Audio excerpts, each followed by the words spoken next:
welcome to PHP Podcast. I'm Mike. And this is Orlando. And we're here for another Monday mini-sode. Yeah, Monday minis. This is our opportunity to kind of go in depth for a shorter amount of time. Sounds like an oxymoron, but it's not, because a lot of times on our regular episodes, we talk for a long period of time about a lot of different things. We're covering a lot of ground. But on our Monday minis, we're narrowing in on one topic. And so we're giving it the time it needs. And it's kind of like a shot of espresso.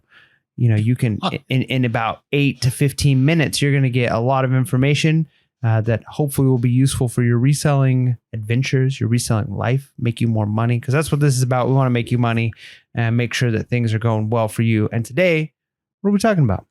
We're talking about 5 unorthodox ways to sell items on eBay.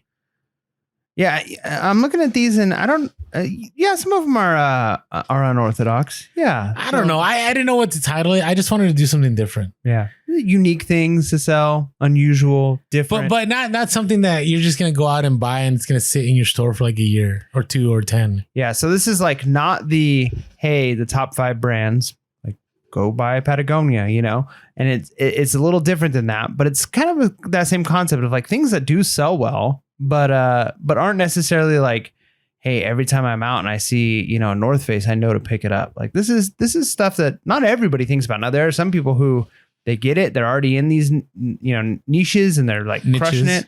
They're niching it up with these items. But yeah, without further ado, what's our first one? So this can go various ways, and I'm gonna speak on what we know.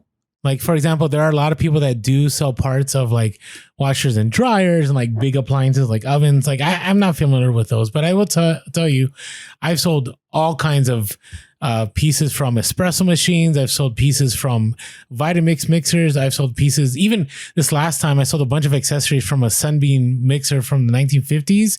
And it was weird. Like, you know how when you have a mixer, it has those 2 things that spin. I don't know what those are called, right? Mm-hmm. So this Sunbeam one had like 10 attachments. One was like you hook it up and it turns a thing to chop vegetables, or it could grind coffee beans. Yeah, tell me you don't cook without telling me you don't cook. Oh, is that a thing? Yeah, I mean, you know, like the mixers have attachments, man. That's like a thing. But it was like all kinds of stuff. So with an overnight, like I didn't want it. I saw that if I sold the Sunbeam vintage mixer, I'd make like $50. But if like I parted it out, I could make like $30 on each of the items. Yeah. And sure enough, overnight, I sold like $50 to $60 worth of the items, and it was easier to ship. Like it was just one item. And so I parted out, like I also had a food slicer, and the food slicer was only selling for like 35 to 50 new, but the parts were selling for like $20 a piece. Yep. So I sold like the guard for like the blade for like $20 overnight. Yeah, that's an interesting thing. And this, I think, could apply to a lot of stuff. I've done the very same thing with mixers, and I don't want us to like get off track here from mixers. But, you know, I've done that with Vitamix and things like that. But it's interesting because you kind of play like a weird dynamic there of, I could sell this whole thing, one sell, it'll be done, and I'm going to profit $50. Or I could part it out, and one of the items will sell, and I'll break even. And then another one sells, and I'll be $20 in the profit. And then another one's... By the time it's all said and done, I might make $100 profit, but this might take a little longer to get there. So you kind of have to weigh the 2 options. Like, do you want to part it out? You're going to make more, but you might end up stuck with a couple items that don't sell, and then you don't make as much as you were hoping, versus it all goes in one fell swoop. And I kind of was thinking about this because I bought a Up-A-Baby stroller, and we had to buy another wheel for it, because the wheel we had, like the way their attachments are really nice. You can basically build an entire Up-A-Baby from the Up-A-Baby site, because they sell all the individual pieces of their entire stroller. But you pay a whole lot. Like if you wanted to build... You are going down a rabbit trail. But the point I'm trying to make is if you wanted to build an Up-A-Baby, you're going to pay a whole lot more. Yeah. So the point is, if you were to get certain things like that, you buy a stroller, you buy a mixer, you buy various things, you might be able to sell the pieces of it for a whole lot more than if you just were to sell the whole thing as is. So don't be afraid to part things out. The next thing is coffee table books. And this is a category that's kind of nice, because books obviously do well, but it's one of those things where if you don't know, you know, what books do well, and you don't want to buy a scanner and you don't want to spend your whole time scanning, you might not know. You might see a whole bunch of books and not want to look through them. But the nice thing is if you see a really big book, and by big pictures. Yeah. And by big, I'm not even just talking about like thick, a lot of pages, but like bigger than 8.5 by 11, like a piece of paper size. That would be on the small end for a coffee table book. So a coffee table book it tends to be significantly larger than a book that would just go onto a shelf. And so if you see a handful of these, and they can be anything, it could be photography books, it could be a book on horses, it could be a book. People have so many different hobbies and things that can have coffee table books. But the nice thing is most of them do pretty well. So if you see you're at a garage sale, you're at a thrift store, and you see a book that's really big, scan that one. You don't have to scan all 300 books they have there, but coffee table books do really well. And it's pretty amazing that, especially older ones, because they may be out of print. And it could be anything. Like it could be architecture. I'm looking at some here. There's like a Coachella one. There's a Yeti Wild Sheep coffee table book selling for like $300 something. I just sold one that had like a big elephant on it. Like there's for $120. So there's like all kinds of just coffee books. But like I said, that's one way. If you don't want to do the whole book scanning, just look for the bigger books. Yep.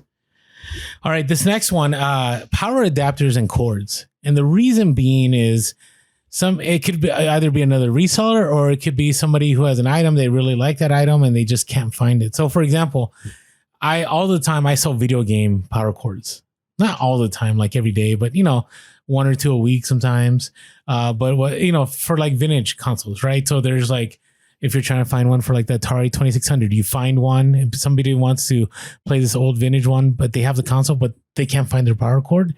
They're willing to pay $20. All right. So on average, they're not like huge money, but they're like $20 to $30 maybe for a TV. I mean, but there are some like Bellow ones, right? Where like you can make good money selling these. The one that I'm thinking about is like there's a GameCube cord that goes for like $140. Nice. Right. And it's an adapter with the HDMI cord. And so like if you can find that one, like it could be a bunch of us. I mean, showing Mike here, like it just looks like you would like walk right by it. Right. You didn't even notice it. Yep. I think I have one of these actually hooked up to my TV. I do. I do. I don't know, man. I love playing my GoldenEye. No, it's for my N64, not for my GameCube. So, but anyways, keep an eye out. Maybe, if it's a slow day and you can't find stuff, there's always that wall that has all of like those electronic like things just hanging. Right. That could be like digging through a needle, like looking for a needle in a haystack, Yeah, but that's why I said if you have time, like if you have time to kill, like camcorder ones can go. I've sold them for $30 to $40, even $50. And listen, the easy thing about them is they're easy to take pictures, they're easy to list, and they're easy to ship. Right. And it's something that's in need, like the people are looking for. So definitely keep an eye. That's good. The next one I'm going to say is camera parts, and this can cover a lot of different things here. So we've obviously talked a lot about lenses. I mentioned on our last episode. Speaking of which, if you haven't listened to like our full hour-long episode from last Wednesday, go check that out. But I mentioned the idea of f-stop, and not every camera has the F in front of it, but it is f-stop. So it's usually like F and then a number. So there's several numbers on a lens. So it'll tell you like this is a 55 millimeter lens or it's an 85 millimeter lens. And then there's going to be another number. And if it's like a zoom lens, that number will have like a dash. So it'll be like 3.5 to 5.6. And that tells you how big that aperture will open. Well, the smaller that number is, the more valuable that lens is. So when you're looking at cameras, you might find a camera that it's broken, it's in bad shape, but there's a couple lenses attached to it or with it, and those lenses might be worthwhile. Also, like you were talking about with the mixers, there's a lot of pieces on cameras. I don't want to say a lot of pieces, but there are pieces like battery covers, the eyepiece. There's a rubber eyepiece that most cameras will have. I've sold some of those for like $20. Yeah, these are the types of pieces that go bad on cameras that the rubber falls off and somebody loses it and they just want another one. Well, the camera is a $300 camera. They don't want to buy another one. So they'll spend $20 for that eyepiece. So you can find a beat up, messed up camera, but if it's got a working battery cover and maybe it's got a couple working batteries and it's got the eyepiece. And so you might be able to pick it up for $2 because the person's like, yeah, this is trash. And it is trash, but you can sell the pieces off of it. And then that kind of goes along with other things that are related to it. So maybe it's film. If it's a camera, maybe if you're thinking about things like camcorders, There's the multimedia stuff for it. It's like the little DV tapes and the little DVDs and actual just blank DVDs and blank VHS. Like these types of things that go with cameras and camcorders can do really well too. So don't pass up on that stuff just because, you know, maybe you don't know a lot about cameras. Maybe the camera's broken, but there are pieces of it and stuff that goes with it that can be very valuable. Yeah. This last 2 months, I had a bunch of cameras and I sold a bunch of camera frames. Like the camera didn't work. It didn't have a lens, but it just sold the frame. Does that make sense? The body? Yeah, the body. That's what it's called. So not working for parts, just the body? Just the body. There was there wasn't even a lens in it. Yeah. So a lot of people, like usually when I buy cameras, I buy just the body. I don't buy them with lenses. Okay. But for people to buy them not working, it means there goes my knowledge of cameras. But it's interesting that people will buy it not working. So again, that could be somebody's just wanting pieces like, hey, just like anything, some people are very handy and so they know like maybe it's a DSLR and my mirror broke and I don't want to fix, pay, another $500 for another camera. But if I can get this one that's got pieces inside of it that I can take and I can repair it myself. If you're good at repair, so there are going to be people who can do that. And so, yeah, you can definitely sell for parts for certain things like that. All right. Now this last one, I share this all the time on our Instagram, but I got to tell you, broken toys. Not like newer toys, like vintage toys. I'm talking about like Han Solo's head from a vintage Star Wars figure, or a piece of the X-wing cockpit, or whatever it is. Like the arms of He-Man 1982 figure. Like those things sell. I sold Skeletor's loin cloth. I think it's a loincloth for $24.99 plus ship. A little purple like accessory. Okay, that somebody paid for that. Yeah, man, the amount of money I make on loincloths, it's crazy. There you go. But here's the thing. It was a little baggie full of He-Man toys that I just found, like somebody was clearing out their house and they were just sitting out there and I picked it up. And that baggie was free and I sold about $200 in toy parts just from that bag. Right. So it's very easy to look at this stuff at a garage sale and go, oh, that's junk. I don't want to pick it up. And again, you got to make it worth your time. Right. So for me, if I can take a picture of it and I can list it and I can do all that in like 5 minutes and I could sell it, shipping takes like, 30 seconds and I'm going to make $20. It's totally worth it to me. Right. Because that's a lot of time within an hour. Right. The hourly pay on that obscene. So yeah, don't pass up broken vintage toys just because they're broken. You never know what you can get out of those. And so take that second glance to look it up and see what happens. So hopefully these unorthodox ways to sell items will bring you some profits.